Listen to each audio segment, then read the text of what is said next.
Hello friends, मैं doctor नीलम आपका अपने चैनल स्टडी एंड रिसर्च में स्वागत करती हूँ। फ्रेंड्स, आज से हम एक नई सीरीज़ शुरू करने जा रहे हैं। जैसा कि आप पहले से जानते हैं कि हमने सबसे पहले किया था प्रैक्टिस सेट ए और उसके बाद हमने प्रैक्टिस सेट बी किया और आज से हम शुरू कर रहे हैं प्रैक्टिस सेट सी। और जो न्यू व्यूअर है उनको मैं ये जानकारी दे दूं कि इस प्रैक्टिस सेट के अंतर्गत हम इतिहास के एमसीक्यूज़ करते हैं। तो जो अभी हम लोग एमसीक्यूज़ स्टार्ट करने वाले हैं आज से, वो उसमें कुल 50 क्वेश्चन रहेंगे। कुछ क्वेश्चन मैं आपको सॉल्व कराऊंगी और कुछ क्वेश्चंस आप सॉल्व करेंगे और उसके आंसर्स आप कमेंट बॉक्स में देंगे। मैं देख रही हूँ आपकी भी जिज्ञासा रहती है आंसर्स देने की, तो इसलिए इस सीरीज़ में ऐसा ही हम करेंगे और नेक्स्ट वीडियो में उसका सल्यूशन देखेंगे। तो चलिए सॉल्व करना हम शुरू करते हैं। और एक और बात मैं बता दूं कि ये सीरीज़ मैं बहुत पहले ही आपको स्टार्ट कर देती, लेकिन जो नेट का एग्ज़ाम है वो डिले होता जा रहा है कोरोना की वजह से। तो ये सीरीज़ जो प्रैक्टिस सेट बी चल रही थी, ये जून में ही आपकी ख़त्म होने वाली थी, लेकिन ये डेट पेंडिंग चलता जा रहा है, जिसकी वजह से अभी मैं चेंज कर रही हूँ पैटर्न, क्योंकि उस पैटर्न पर हमने काफ़ी स्टडी कर ली है। तो चलिए आज से हम नए पैटर्न से नई स्टडी करना शुरू करते हैं। और ऑनलाइन क्लास के बारे में मैं आपको जानकारी दे दूं कि 1 अगस्त से हम ऑनलाइन क्लास करेंगे इतिहास की, ये ध्यान रखिएगा, इतिहास की। और उसमें हम ओल्ड पेपर भी सॉल्व करेंगे और ओल्ड पेपर जो हमने सॉल्व किए हैं उसी पर हम डिटेल में, यानी उसका डिस्क्रिप्टिव एनालिटिकल स्टडी हम करते जाएंगे। तो चलिए चलते हैं अपनी स्टडी पे।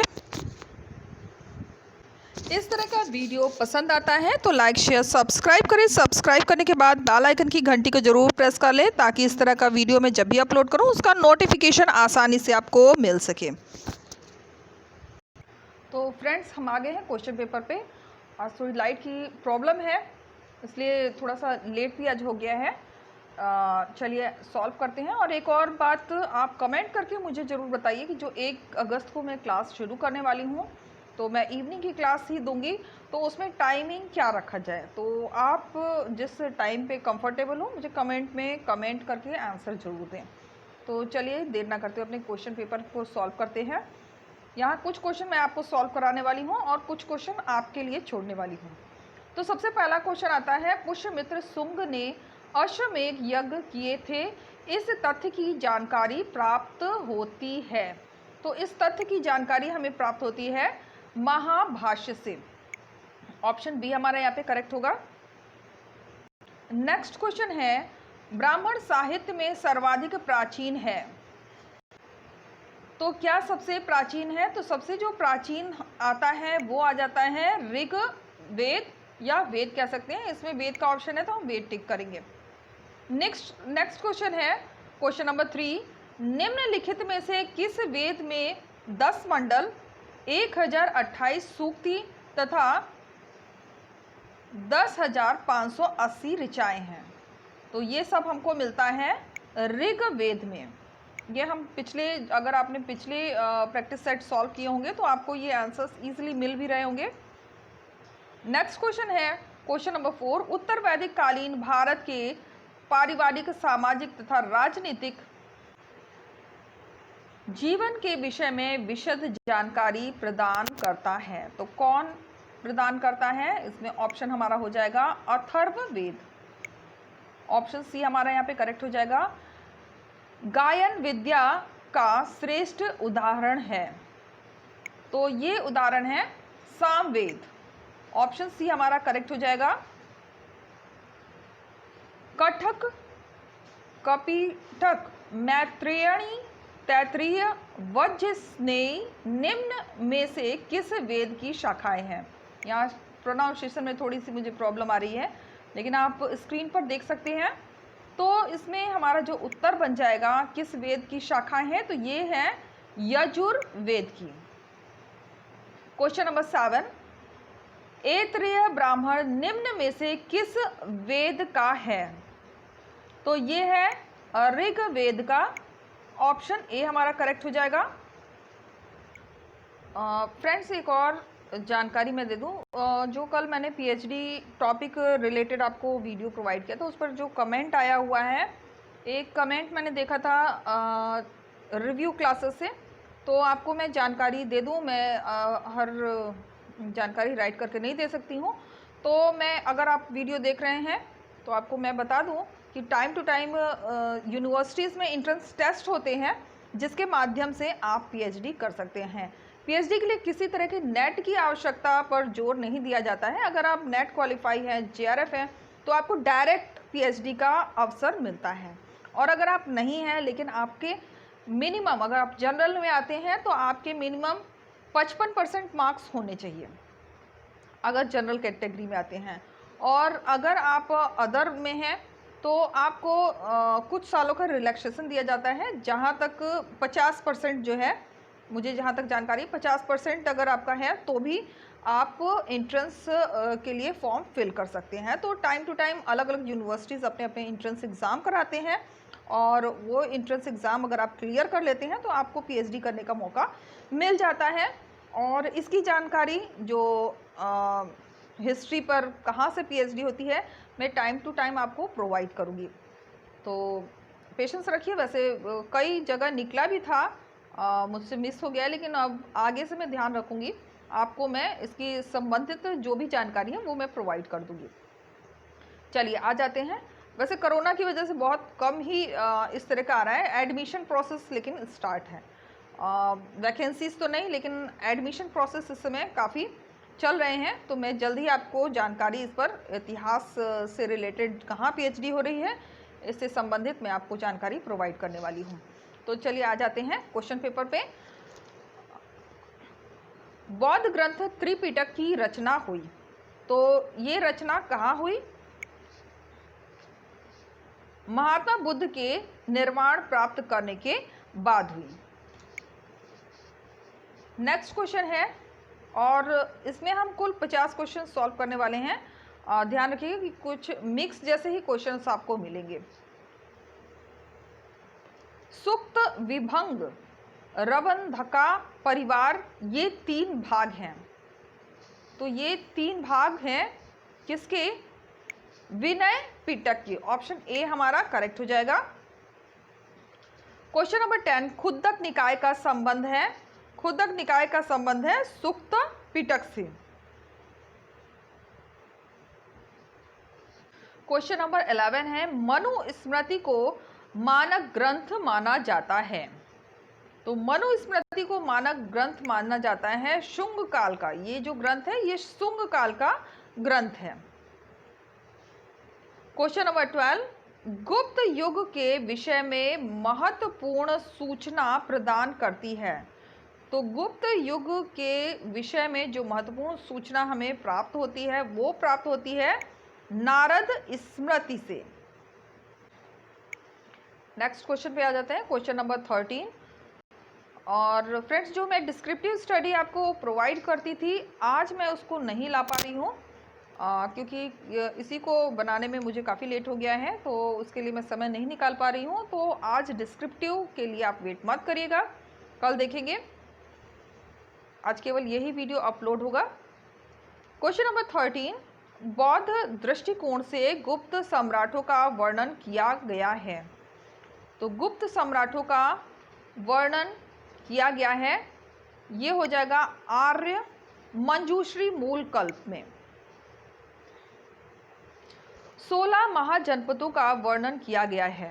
ये बहुत इंपॉर्टेंट क्वेश्चन है, और आप काफ़ी जगह इसको देखेंगे, मेरे वीडियोस आप देखेंगे तो वहाँ कई जगह आपको मैंने कई बुक से स्टडी कराई है, और ये हमेशा ही आता है, तो इसके आने की बहुत संभावना रहती है। तो ये है अंगुत्तर निकाय। 16 महाजनपदों का वर्णन जो मिलता है, वो मिलता है अंगुत्तर निकाय में। आचारांग सूत्र में वर्णन किया गया है। तो आचारांग सूत्र में वर्णन मिलता है हमें जैन भिक्षुओं के आचार नियमों का। ऑप्शन सी हमारा करेक्ट हो जाएगा। भद्रबाहु चरित्र में किस शासक के राज्यकाल की घटना का वर्णन मिलता है? भद्रबाहु चरित्र में जो वर्णन मिलता है वो मिलता है चंद्रगुप्त मौर्य का। ऑप्शन बी हमारे यहाँ पे करेक्ट हो जाएगा। निम्नलिखित में से किस ग्रंथ में भूतों की कहानियों का संग्रह है? तो पेंथवंथु। ऑप्शन डी हमारा करेक्ट होगा यहाँ पे। तो इस तरह के क्वेश्चन आपको, मुझे नहीं लग रहा है कि आपको मिले होंगे। ये बहुत इंपॉर्टेंट क्वेश्चन है। आगे चलते हैं। यवन आक्रमण का उल्लेख मिलता है।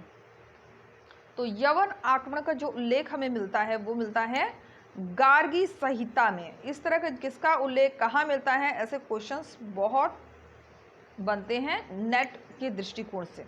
अगर नेट का आप एग्जाम देने जा रहे हैं तो इस तरह के क्वेश्चन बहुत इंपॉर्टेंट हैं।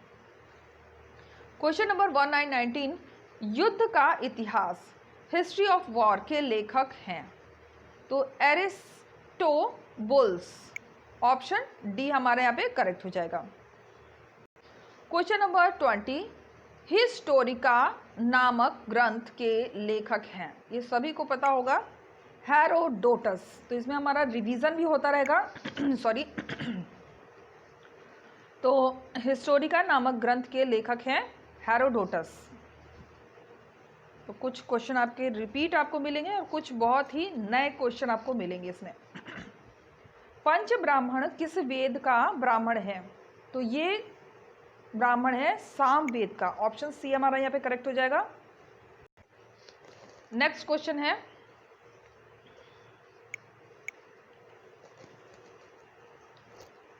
प्राकृतिक इतिहास नामक ग्रंथ के लेखक हैं। तो इस ग्रंथ के लेखक हैं, इसमें नहीं दिया हुआ है, उपयुक्त में से कोई नहीं होगा। और मुझे भी अभी जानकारी नहीं है इसकी कि प्राकृतिक इतिहास नामक ग्रंथ के लेखक कौन है। तो इसको आप कमेंट भी कर सकते हैं। सिकंदर का आक्रमण नामक ग्रंथ के लेखक हैं। तो एरियन है। ऑप्शन ए हमारे यहाँ पे करेक्ट हो जाएगा। इंडिका नामक पुस्तक के उदाहरणों को संग्रहित कर 1886 ईस्वी में मैगस्थनीज इंडिका नाम से प्रकाशित किया था। तो किसने प्रकाशित किया था? स्वानबेक ने। किसने प्रकाशित किया था? स्वानबेक ने। फिर से क्वेश्चन देख लेते हैं। इंडिका नामक पुस्तक के उदाहरणों को संग्रहित कर 1886 ईस्वी में मैगस्थनीज इंडिका नामक नाम से प्रकाशित किया था। तो कौन थे प्रकाशक? स्वानबेक। ऑप्शन सी हमारा करेक्ट हो जाएगा। यहाँ पे सूची वाला क्वेश्चन आ गया है। सूची ए को सूची 2 से में सुमेलित करना है और यहाँ दिए हुए हैं ऑप्शंस। तो ऋग्वेद को हम कहाँ पर करेंगे? ऋग्वेद हो जाएगा कौशिकी ब्राह्मण से, यजुर्वेद शतपथ ब्राह्मण से, सामवेद पंचविश ब्राह्मण से और अथर्ववेद हो जाएगा यहाँ पे गोपथ ब्राह्मण से। तो ये रहे आपके लिए क्वेश्चन। हमने 25 क्वेश्चन सॉल्व कर लिए हैं और 25 क्वेश्चन मैं आपको सॉल्व करने के लिए देने वाली हूँ और इसका उत्तर हम नेक्स्ट वीडियो में देखेंगे। तो सबसे पहला क्वेश्चन आ जाता है, आर्यों का मूल निवास स्थान सप्त सैंधव कहलाता है। यह किस इतिहासकार का मत है? तो इसमें से आपको उत्तर देना है। ऑप्शंस आप खुद देखेंगे, मैं केवल क्वेश्चन आपको बताऊंगी। क्वेश्चन नंबर 2 है, बाल गंगाधर तिलक ने आर्यों का मूल निवास स्थान बतलाया है। तो आप कमेंट करके इसका उत्तर दें मुझे। नेक्स्ट क्वेश्चन है, आधुनिक नदी रावी ऋग्वैदिक काल में कहलाती थी। तो ऋग्वैदिक काल में क्या कहलाती थी? रावी नदी। वैदिक काल में कर संग्राहक कहलाता था। ये बहुत इजी है। अगर आप नेट की तैयारी कर रहे होंगे तो इसका आंसर इजीली आप दे देंगे। क्वेश्चन नंबर 5, दिग्विजयी होने का प्रतीक किससे साझा समझा जाता था? निम्न में से सत्य कथन को स्पष्ट कीजिए। तो इसमें कौन होगा? फिर यहाँ पर क्वेश्चन आ जाता है असत्य कथन। इसमें जो दिया गया है जैसे कि रथ की दौड़ का आयोजन, वाजपेयी यज्ञ, तो ऋग्वैदिक नदी वितस्ता, उसमें कौन सा इनकरेक्ट है उसको हमें चूज करना है। नेक्स्ट क्वेश्चन है क्वेश्चन नंबर 7, सामवेद का गायन करने वाला पुरोहित कहलाता था। तो जो भी आपको उत्तर पता है आप कमेंट बॉक्स में कमेंट जरूर करें। ऋग्वेद में देवता की संख्या बताई गई है, तो कितनी बताई गई है ऋग्वेद में देवताओं की संख्या? ये ऑप्शंस दिए गए हैं। ऑप्शंस अगर आपको देखना है तो आप स्क्रीन को पॉज करके आराम से पढ़ सकते हैं। ऐसा नहीं कि वीडियो चल रहा है और आपको अगर बहुत स्पीड में लग रहा है तो आप वीडियोस को पॉज करके आराम से ऑप्शंस देख लें, क्योंकि ऑप्शन मैं पढ़ने लगूंगी तो काफ़ी टाइम निकल जाएगा। तो मैं केवल आपको क्वेश्चन ही रीड करके बताऊंगी और ऑप्शंस आप नीचे देख सकते हैं। तो क्वेश्चन नंबर 9 है, ऋग्वेद में कुल मंत्रों की संख्या है, तो कुल कितने मंत्र हैं? क्वेश्चन नंबर 10 है, ऋग्वेद का ब्राह्मण ग्रंथ है, तो ऋग्वेद का ब्राह्मण ग्रंथ क्या है? ये आपको उत्तर देना है। फिर क्वेश्चन नंबर 11 है, भारत का राष्ट्रीय आदर्श वाक्य सत्यमेव जयते उद्धृत किया गया है, मुंडकोपनिषद से। फिर क्वेश्चन नंबर 12, सर्वाधिक प्राचीन एवं प्रमाणिक पुराण है, तो प्राचीन भी है और प्रमाणिक पुराण है, तो उत्तर आपको सामने दिख रहा होगा, तो इसमें से चूज करके आप कमेंट बॉक्स में कमेंट करिए। तो क्वेश्चन नंबर 13 आ जाते हैं, महाभारत का प्रारंभिक उल्लेख मिलता है, तो प्रारंभिक उल्लेख हमें कहाँ मिलता है? फिर नेक्स्ट क्वेश्चन है, निम्नलिखित में से किस भाषा को भारतीय आर्य भाषा नहीं माना जाता है? भारतीय आर्य भाषा किसे नहीं माना जाता है? फिर क्वेश्चन नंबर 15, उत्तर वैदिक काल में आर्यों की गतिविधियों का मुख्य केंद्र कौन था? आर्यों की गतिविधियों का मुख्य केंद्र कौन सा था? तो यहाँ आप उत्तर देंगे। नेक्स्ट क्वेश्चन है क्वेश्चन नंबर 16, उत्तर वैदिक युग में निम्न में से कौन सी प्रमुख आर्य जनजाति नहीं थी? आर्य जनजाति नहीं थी, कौन नहीं थी? निम्न में से कौन से ग्रंथ वेदों के अंग नहीं थे? तो यहाँ आप उत्तर दें। क्वेश्चन नंबर 18, निम्न में से कौन सा वेद आंशिक रूप से गद्य में लिखा गया है? आंशिक रूप से ध्यान रखिएगा, गद्य में लिखा गया है, पूरी की बात नहीं कर रहा है, आंशिक में बात कर रहा है। फिर क्वेश्चन नंबर 19, निम्न में से किस ग्रंथ में प्रसिद्ध गायत्री मंत्र की मूलतः रचना की गई है? तो गायत्री मंत्र की मूलतः रचना की गई है किस में? तो यहाँ आप उत्तर बता सकते हैं। नेक्स्ट आ जाता है, ऋग्वैदिक काल में प्रयुक्त दंपति शब्द का अर्थ है, तो दंपति शब्द का अर्थ क्या निकलता है ऋग्वैदिक काल के according? Next question number 21, Rigveda में जिस अपराध का सबसे अधिक उल्लेख किया गया है वह था, तो वह कौन सा अपराध था? क्वेश्चन नंबर 22, वैदिक आर्यों के मुख्य खाद्य पदार्थ क्या थे? तो मुख्य खाद्य पदार्थ के बारे में आप यहाँ कमेंट करिए। नेक्स्ट क्वेश्चन है क्वेश्चन नंबर 23, ऋग्वेद में अधन्या विशेषण प्रयुक्त हुआ है, तो अधन्या का प्रयोग किस विशेषण या किसके लिए प्रयोग किया गया है? गाय के लिए प्रयोग किया गया है।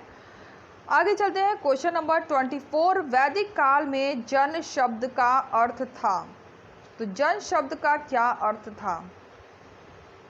जानकारी आप देंगे। फिर भागवत धर्म में कितने प्रकार की भक्ति को माना गया है? तो यहाँ तक हमारे 25 क्वेश्चन कंप्लीट हो जाते हैं। तो यहाँ तक आपको क्वेश्चन सॉल्व करना है। 25 क्वेश्चन मैंने सॉल्व करा है, 25 आपको सॉल्व करना है। इस तरह से हम 50 क्वेश्चंस की सीरीज़ लेकर चलेंगे। और जैसा कि मैंने बताया कि अभी इसके बाद मैं आज कोई भी वीडियो प्रोवाइड आपको नहीं कर रही हूँ, इसलिए वेट मत करिएगा। दूसरा चीज़, जल्द ही हम लाइव क्लास में जाने वाले हैं, तो मुझे कमेंट करके अपनी टाइमिंग ज़रूर बताइए। मैं इवनिंग की क्लास ही रखूँगी, तो इवनिंग में अपने अपने अकॉर्डिंग आप कमेंट करिए। जो टाइम सबके लिए सूटेबल होगा उसी टाइम को हम ओके कर लेंगे। तो फ्रेंड्स, आप को मैं दिखा रही हूँ अभी प्लेलिस्ट।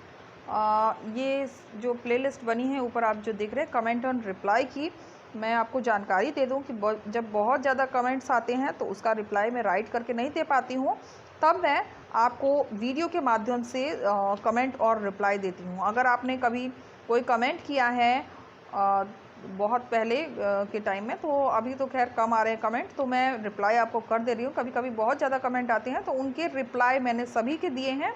अगर आपसे मिस हुआ है तो आप इसमें जाकर देख सकते हैं इस प्लेलिस्ट में। और यहाँ हम आ जाते हैं, ये है डिस्क्रिप्टिव स्टडी।